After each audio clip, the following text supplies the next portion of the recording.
ஆளுநர் R N Ravi தமிழ்நாட்டை வேண்டுமென்றே வஞ்சிப்பதாக கூறியுள்ள சட்டப்பேரவைத் தலைவர் அப்பாவு, பிரதமர் அமெரிக்காவில் இருக்கும்போதே இந்தியர்களை கை கால்களை கட்டி தனி வானூர்தியில் நாடு கடத்தியது இந்தியாவிற்கு இழைக்கப்பட்ட மிகப்பெரிய அவமானம் என குற்றம் சாட்டியுள்ளார். பாரத பிரதமர் தன்னுடைய நண்பரை பாதுகாக்க வேண்டும் என்பதனால்தான் நம்முடைய பாரத பிரதமர் அமெரிக்காவில் இருக்கிறாங்க. விசா இல்லாம தமிழ்நாட்டு அமெரிக்கா சென்ற இந்தியர்களை தனி விமானத்தில் கையையும் காலையும் கெட்டி போட்டு தூக்கி கொண்டு இருந்தாங்க. இந்தியாவுடைய ஒரு பிரதமர் அந்த நாட்டில் இருக்கும்போது அங்க ஒரு இந்தியனை இப்படிப்பட்ட சிரமத்துக்கு ஆளாக்கி அனுப்பினான். நம்முடைய இதுவரை எந்த பாரத பிரதமருடைய ஆட்சி காலத்திலேயே இது நடக்கல.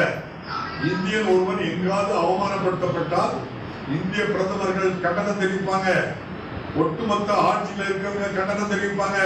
அமெரிக்காவில் இருந்து தன் கண் முன்னால் நடக்கின்ற இந்த இந்தியர்கள் அவமானப்படுத்தப்பட்டதை இதுவரை ஒரு வார்த்தை கூட மாண்புமிகு பாரத பிரதமர் சொல்லவில்லை என்றால் இந்தியாவுடைய வெளியுறவு கொள்கை எப்படி இருக்குன்னா ட்ரம்ப் மூலம் தான் நம்ம தெரிய வேண்டியது.